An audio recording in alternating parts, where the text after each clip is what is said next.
प्यारे दोस्तों, ये कहानी ज़ारा नाम की लड़की की है। ज़ारा कहती है कि मैं एक पढ़ी लिखी लड़की थी और मेरे वालिदैन ने मेरी मर्ज़ी के ख़िलाफ़ मेरी शादी एक गांव के लड़के से कर दी जो मेरी खाला का लड़का था। मैं अपने ऊपर फूट फूट कर ना रोती तो और क्या करती। जब मेरा शौहर ग़ुलाम मोहम्मद मेरे कमरे में आया तो मेरे चेहरे पर नागवारी सी छा गई। मैंने उस पर एक नज़र डालकर हटा ली। वो मेरे पास आकर बैठ गया और कुछ देर मुझे देखता रहा। फिर कहने लगा कि मैं बड़ा खुशनसीब हूँ जो मुझे तुम जैसी प्यारी और पढ़ी लिखी बीवी मिली है। उसकी बात सुनकर मैंने उस पर एक तीखी नज़र डाली और कहा, और मैं बड़ी बदनसीब हूँ जो मुझे एक जाहिल गवार और पेंडू शौहर मिला है। मेरी बात सुनकर उसके चेहरे की रंगत बदल गई। उसे इस बात की उम्मीद नहीं थी मुझसे। मेरे अंदर तो पहले से जहर भरा हुआ था। मेरे माँ बाप ने मेरे लाख मना करने के बाद भी मेरी शादी मेरी खाला के बेटे से करा दी जो गांव में किसान था। वालिदैन का कहना था कि लड़का शरीफ और नेक है, कमाता भी अच्छा है, तुम खुश रहोगी। लेकिन मेरे इस तरह बात करने पर वो मुझे हैरत से देखे जा रहा था। फिर कहने लगा कि क्या बात है ज़ारा, क्या खाला ने तुम्हें शादी की चीज़ें तुम्हारी मर्जी से नहीं लेने दी? मैंने सख्त तेवर अपना लिए और कहा, बात अगर चीज़ों की होती तो मैं बर्दाश्त कर लेती। पहले जाकर आईने में अपनी शक्ल देखो। क्या तुम इस काबिल हो कि मैं तुम्हारे साथ ज़िंदगी गुजार सकूं? ना तुम्हारे पास अच्छी शक्ल है और ना ही आला तालीम। मेरे घर वालों ने मेरी ज़िंदगी बर्बाद कर दी है। ये कहकर मैं रोने लगी और वो चुप हो गया। उसका चेहरा बुझ सा गया। मैंने रोते हुए कहा कि मैं किसी और से मोहब्बत करती हूँ, मैं तुम्हारे साथ नहीं रह सकती। मेरी बात सुनकर वो ताज्जुब से उठ खड़ा हुआ और कहने लगा, ज़ारा ये क्या कह रही हो, होश में तो हो? मैंने कहा, इसमें हैरान होने वाली क्या बात है? जिससे मैं मोहब्बत करती हूँ वो तुमसे 1000 दर्जे अच्छा है, खूबसूरत है, पढ़ा लिखा है। ये सुनकर वो नम आंखें लिए वॉशरूम में चला गया। और ये सच था कि मैं एक लड़के से मोहब्बत करती थी। जब ग़ुलाम मोहम्मद वॉशरूम से बाहर आया तो उसका चेहरा पानी से गीला था। शायद वो रोकर बाहर आया था। उसने मुझसे नज़रें हटा लीं और सामने जानमाज को बिछाकर नमाज पढ़ने लगा। नवाफिल के बाद फूट फूट कर रोने लगा। मैं अपने कपड़े तब्दील करने वॉशरूम में चली गई। जब मैं सादा लिबास में बाहर आई तो वो ज़मीन पर चादर बिछाए तकिया रखे लेट चुका था। मैं भी बेड पर लेटकर सो गई। काफ़ी दिन गुजर गए। ना मैंने ग़ुलाम मोहम्मद से कोई बात की और ना ही उसने मुझसे कोई बात की। वो सुबह को खेतों में चला जाता और शाम को थक हार कर घर पहुँचता। उसके मिट्टी और खाद से कपड़े गंदे और चेहरे पर बहते पसीने को देखकर मेरा जी उबने लगा। मैं उसे बड़ी हकारत से देखकर मुंह फेर लेती। ये देखकर वो कमरे में चला जाता और नहा धोकर वापस आता। हमारे ससुराल में ये रिवाज था कि मियाँ बीवी एक प्लेट में खाना खाएं। ग़ुलाम मोहम्मद के साथ एक प्लेट में खाना खाना भी मुझे एक बड़ी आजमाइश लगता था और मैं कम खाना खाती थी। ग़ुलाम मोहम्मद शायद मेरी नागवारी समझ चुका था, इसलिए वो आधी रोटी खाकर उड़ जाता था ताकि मैं पेट भरकर खाना खा सकूं। वो सुबह को गया शाम को लौटता है, भूखा प्यासा गर्मी में अपना खून पसीना एक करके वापस लौटता है और उसे पेट भर के रोटी भी नहीं मिलती थी। मुझे बार बार अपने आशिक अजहर का ख्याल आने लगा। मेरे पास जो फ़ोन था वो मेरी माँ ने वापस ले लिया था और यहाँ पर बहू बेटियों को फ़ोन रखने का रिवाज नहीं था। ज़ारा कहती है, जब मुझसे रहा नहीं गया तो मैंने सारे लिहाज ख़त्म करके ग़ुलाम मोहम्मद से कहा कि मुझे अपना फ़ोन दो, मुझे अजहर से बात करनी है। मेरी बात सुनकर वो मुझे ताज्जुब से देखने लगा, लेकिन मेरी बेशर्मी बहुत आगे जा चुकी थी। मैंने उसके हाथ से फ़ोन छीनकर अजहर का नंबर मिलाया और बातचीत शुरू कर दी। मैंने उसे रो रो कर अपने बारे में बताया। ग़ुलाम मोहम्मद की मौजूदगी का भी मुझे कोई ख्याल नहीं था। वो खामोशी से चादर ज़मीन पर बिछाए लेट गया। मैं काफ़ी देर अजहर से बात करती रही। फिर तो मैंने तमाशा ही पकड़ लिया। मैं रोज़ाना ग़ुलाम मोहम्मद से फ़ोन लेती और अजहर से बातें करती। अजहर मुझे अब भी अपनाने को तैयार था। एक बार फ़ोन के सिग्नल बार बार कट हो रहे थे तो ग़ुलाम मोहम्मद सो चुका था। मैं कमरे से बाहर निकलकर सहन में आ गई ताकि मैं अजहर से बात कर सकूं। सहन में हमारे घर में कोई नहीं सोता था। सब अपने अपने कमरे में ही सोते थे। मैं सहन में खड़ी होकर अजहर से बात करने लगी, लेकिन एकदम किसी ने मुझसे फ़ोन छीन लिया। मैंने देखा तो वो मेरा देवर था। मेरा देवर गुस्से से मुझे देख रहा था। वो कहने लगा, बेशर्म औरत, तुमने क्या गैरत बेच खाई है? शौहर के होते हुए यार पाल रखे हैं। धीरे धीरे सब लोग सहन में जमा हो चुके थे। गुलाम मोहम्मद भी आंखें मलता हुआ सहन में आ गया और बोला, क्या बात है, तुमने क्या शोर मचा रखा है? मेरे शौहर के भाई ने सबके सामने मेरी पोल खोल दी। सभी मुझे देखकर हैरान थे। मुझे लगा कि अब तो मुझे घर से निकाल ही देंगे। अच्छा है, मैं वापस अपने घर लौट जाऊंगी और फिर अजहर से शादी कर लूंगी। लेकिन गुलाम मोहम्मद ने सबके सामने मेरे देवर को झूठा कह दिया और कहने लगा, मुझे अपनी बीवी के किरदार पर पूरा भरोसा है। वो अपनी किसी सहेली से बात करती है और मेरी इजाज़त से बात करती है। खबरदार, जो किसी ने मेरी बीवी पर शक किया। थोड़ी ही देर में वो सबको समझा चुका था। बात वहीं पर ख़त्म हो गई। ज़ारा कहती है, मुझे उस पर और भी गुस्सा आने लगा। मैं कमरे में आकर उससे झगड़ने लगी। मैंने कहा, तुम होते कौन हो मेरे बारे में ये कहने वाले? अच्छा खासा मेरा रास्ता साफ हो रहा था। तुम अपने भाई की बात पर एतबार करके मुझ पर इल्ज़ाम लगाकर मुझे घर से निकाल सकते थे। तुम जानते हो कि मैं किससे बातें करती हूँ। मैं यहाँ से वापस चली जाती, फिर मेरे माँ बाप को मजबूरन मेरी शादी अजहर से करवानी पड़ती। लेकिन तुम्हारी इन बातों ने मेरी राहें बंद कर दी। तुम मेरा पीछा क्यों नहीं छोड़ देते?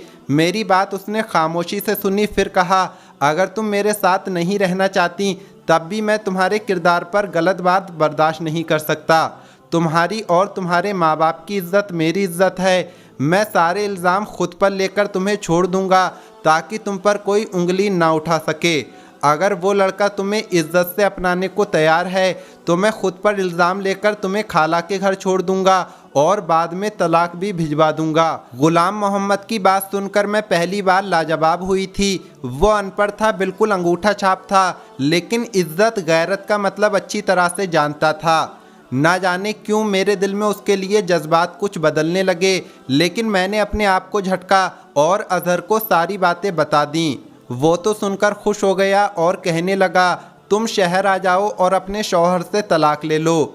हम पहले कोर्ट मैरिज करेंगे। तुम मेरे पास ही रहना, बाद में तुम्हारे माँ बाप हमें अपनाने के लिए मजबूर हो जाएंगे। मैंने हामी भर ली। कुछ दिनों के बाद ही मैं गुलाम मोहम्मद के साथ शहर चली गई। अजहर के बताए हुए पते पर पहुंचकर मैंने गुलाम मोहम्मद से कहा कि अब तुम जाओ और मुझे तलाक भी दे दो। उसके बाद तुम्हारा मुझसे कोई वास्ता नहीं।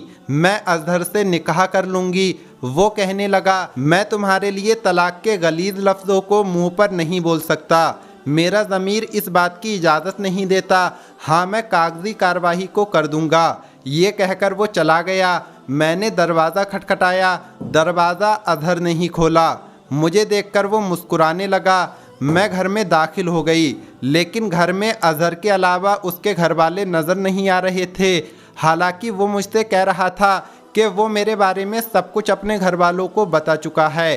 ज़ारा कहती है, मैंने खाली सहन देखकर पूछा कि तुम्हारे घर वाले कहाँ हैं? तो अजहर कहने लगा, अंदर आओ बताता हूँ। मैं अंदर कमरे तक गई तो कमरे में 2 मर्द और मौजूद थे। वो मुझे देखकर हंसने लगे। उनमें से एक ने कहा, इसकी कीमत मैं तुम्हें 3 लाख दूंगा। ये सुनकर तो मेरे होश उड़ गए। अजहर मेरी सौदेबाजी कर रहा था। मैं तो चक्कर खाकर रह गई।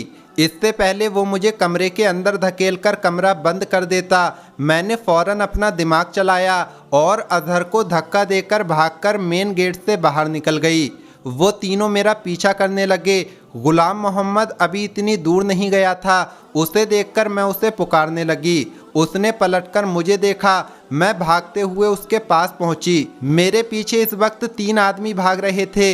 रात का अंधेरा छा गया था। वो जगह भी सुनसान थी जहां अजहर ने हमें बुलाया था। मैं डरी सहमी गुलाम मोहम्मद के पीछे जाकर छुप गई।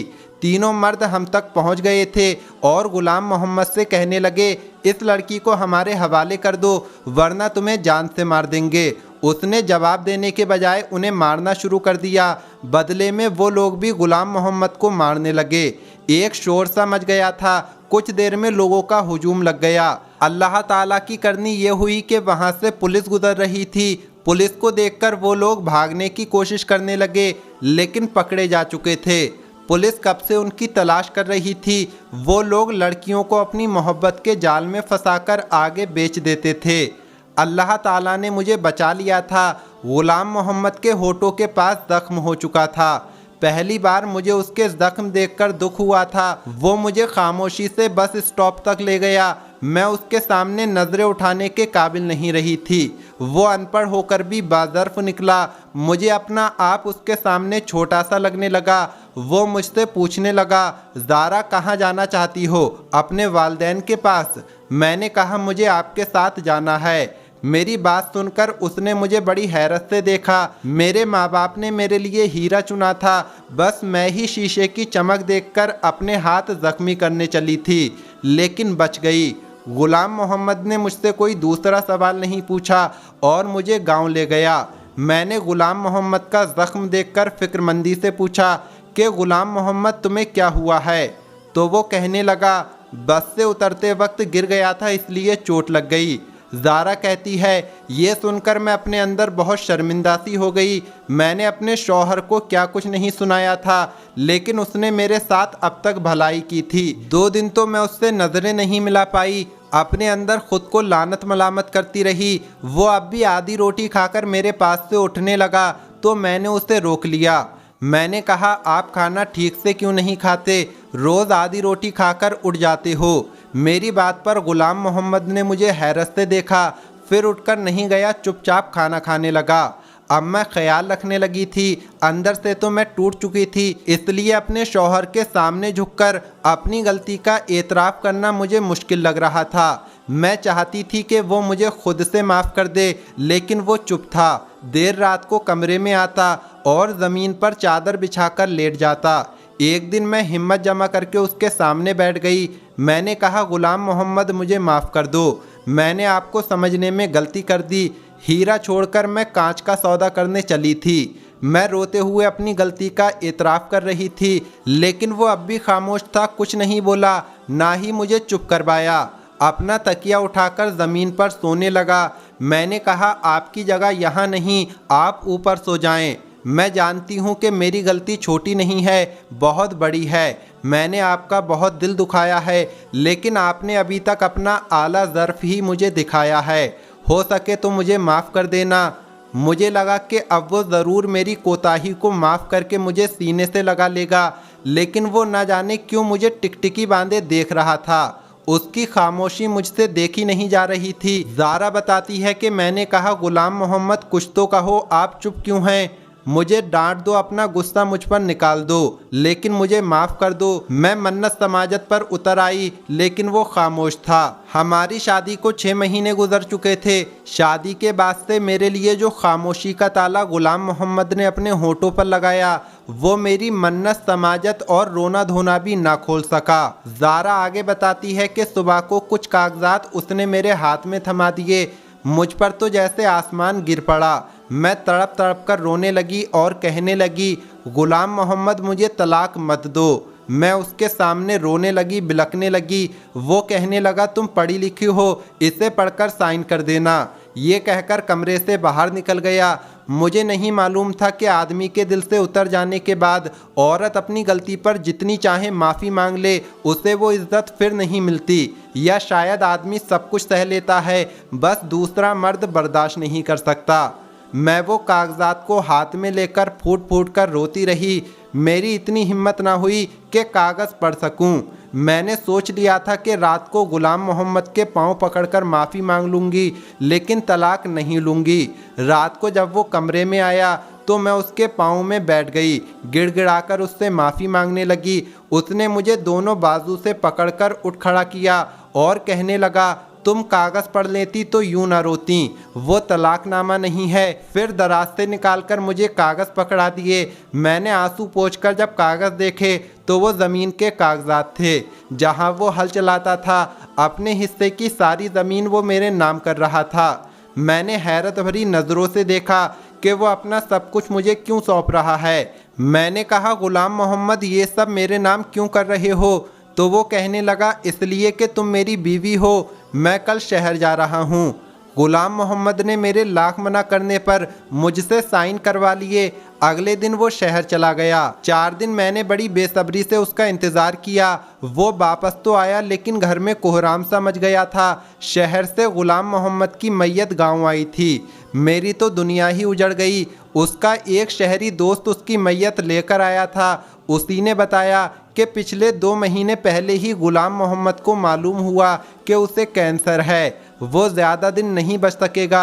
न जाने पिछले 6 महीने से कौन सा अमल इसे खाए जा रहा था जिसका नतीजा उसकी जान ही ले गया। मुझ पर तो गशी के दौरे पड़ने लगे। 2 दिन बाद मैंने कुछ होश संभाला तो एक ख़त मेरी सास ने मुझे दिया और कहने लगी, ज़ारा ये गुलाम मोहम्मद के दोस्त ने दिया है। कह रहा था गुलाम मोहम्मद ने तुम्हारे लिए भेजा है। ये सुनकर मुझे हैरत का झटका लगा था। मैंने अपनी सास से कहा कि खाला गुलाम मोहम्मद तो अनपढ़ था, फिर ख़त कैसे लिखा। इस पर खाला ने मुझे ताज्जुब से देखा और कहने लगी, तुम्हें किसने कहा कि गुलाम मोहम्मद अनपढ़ था। उसने 10 जमातें गांव के स्कूल से पास की थीं और उसके आगे भी पढ़ाई की थी। साथ ही साथ अपने बाप का बाजू भी बना रहा। मैं तो ये सुनकर दंग रह गई थी। मैं शादी होने से पहले कभी गांव नहीं आई थी। मुझे लगा कि खाला के सब बच्चे अनपढ़ होंगे। खाला कहने लगी, तुम्हें गुलाम मोहम्मद बचपन से चाहता था। कहता था अम्मा ज़ारा तालीम हासिल कर रही है इसलिए मुझे भी आगे पढ़ना है। कल को जब वो मेरी बीवी बने तो लोगों के सामने उसे ये शर्मिंदगी ना उठानी पड़े कि उसका शौहर अनपढ़ है, जाहिल है, गवार है। मुझ पर ये बातें किसी हथौड़े की तरह लग रही थीं। आज तक मुझे गुलाम मोहम्मद ने ये नहीं बताया था कि वो भी पढ़ा लिखा है। मैंने वो ख़त लिया और खोलकर पढ़ने लगी। उसमें लिखा था, ज़ारा मैंने आज तक तुम्हें ये नहीं बताया कि मैं पढ़ा लिखा हूँ, क्योंकि तालीम हासिल करना हर इंसान का हक है और ज़रूरी भी। फिर इन बातों को सबके सामने जताया जाए कोई ज़रूरी तो नहीं होता। मैंने जब से होश संभाला तो अपनी माँ को यही कहते सुना कि वो तुम्हें अपनी बहू बनाना चाहती हैं, इसलिए मेरे दिल में तुम्हारी मोहब्बत बचपन से बसने लगी थी। जैसे जैसे मेरी उम्र बढ़ती रही मेरी मोहब्बत भी परवान चढ़ती रही। मुझे जब भी अम्मा ये कहती कि ज़ारा पढ़ रही है तो मुझे भी पढ़ाई का शौक़ होने लगा। जब वो ये कहती कि ज़ारा को खाने में ये चीज़ पसंद है तो मुझे भी खाने में वही चीज़ें अच्छी लगने लगीं। मैं शायद गलती से तुमसे इश्क कर बैठा था ज़ारा, इसलिए शादी की रात तुम्हारे मुंह से ये सब बातें सुनकर मुझसे बर्दाश्त ही नहीं हुआ। मैंने आज तक कभी आंसू नहीं बहाए थे। रोना तो बहुत दूर की बात है, मैंने कभी आंसू नहीं बहाए थे। हर हालात का डटकर मुकाबला किया था, लेकिन उस दिन तो मैं टूटकर ही रह गया था। मर्द सब कुछ सह लेता है, लेकिन अगर लड़की शादी की पहली रात ये कह दे कि वो शौहर के बजाय किसी और से मोहब्बत करती है तो शौहर का मान एतबार चकनाचूर हो जाता है। मैं भी टूट चुका था। फिर मैंने तुमसे मोहब्बत भी बहुत टूट कर की थी, इसलिए जब तुम मेरे सामने अपने आशिक से बातें करती, वो बातें जिस पर शौहर होने के नाते मेरा हक था, तो मेरा दिल खून के आंसू रोता था। कब ये गम मुझे कैंसर में मुब्तला कर गया मुझे पता न चल सका। मैंने अपनी सारी जमा पूंजी तुम्हारे नाम कर दी है कि कहीं मेरे मरने के बाद तुम्हारे साथ कोई हक तलफी ना कर सके। तुम आज़ाद हो ज़ारा, पूरी इज्जत के साथ तुम्हें कोई भी अपना सकता है। मेरी मोहब्बत शायद मेरा मसला थी। ज़ारा बताती है कि ख़त पढ़ते हुए मैं ज़ारों कतार रो रही थी कि ये मैंने क्या कर दिया, क्यों कर दिया। मैंने सोचा समझा क्यों नहीं। मेरी हरकतों ने मेरे शौहर की जान ले ली। मैं दहाड़े मार मार कर रोने लगी। मेरी सास मुझे देखकर घबरा सी गई और कहने लगी, ज़ारा ऐसा क्या लिख दिया था उसने। मैं क्या जवाब देती, क्या कहती कि मैंने क्या खो दिया है। मुझे अक्ल तब आई जब मैं खाली हाथ रह गई। मैं रोते हुए अपने आप से कहती कि काश गुलाम मोहम्मद तुम्हारी जगह मैं मर जाती। गुलाम मोहम्मद तुमने मुझ जैसी खुदगर्ज से क्यों मोहब्बत कर ली। काश के तुम जिंदा रहते, तुम्हारे बदले मैं मर जाती। मेरे आंसू नहीं रुक रहे थे। ज़ारा कहती है, एक दफ़ा गुलाम मोहम्मद मुझसे निभा कर जा चुका था और एक मोहब्बत निभाने का मैंने अहद कर लिया था। आज मेरी उम्र 50 साल हो चुकी है और मैं अब भी गुलाम मोहम्मद की बेवा हूँ। मैंने अपने शौहर से मोहब्बत उसके मरने के बाद की थी। मैं बीमार रहने लगी हूँ। मुझे अब भी यही लगता है कि गुलाम मोहम्मद के इंतकाल को बस कुछ घंटे ही हुए हैं। अभी मैंने उसका ख़त पढ़कर रखा है। मेरे लिए मेरे अंदर की दुनिया थक सी गई है। मेरा ज़ख्म आज भी हरा है। मेरे दुख में कभी कमी नहीं आ सकती। मेरी उन लड़कियों से गुजारिश है जो अपनी आला तालीम को सर पर सवार कर लेती हैं और अपने कम पढ़े लिखे शौहर को हकारत से देखती हैं। खुदारा अपने शौहर की कद्र करें, जितना मुखलिस वो आपसे है कोई सड़क छाप आशिक नहीं हो सकता। काश कि ये बात मैंने पहले समझी होती तो शायद गुलाम मोहम्मद आज भी जिंदा होता।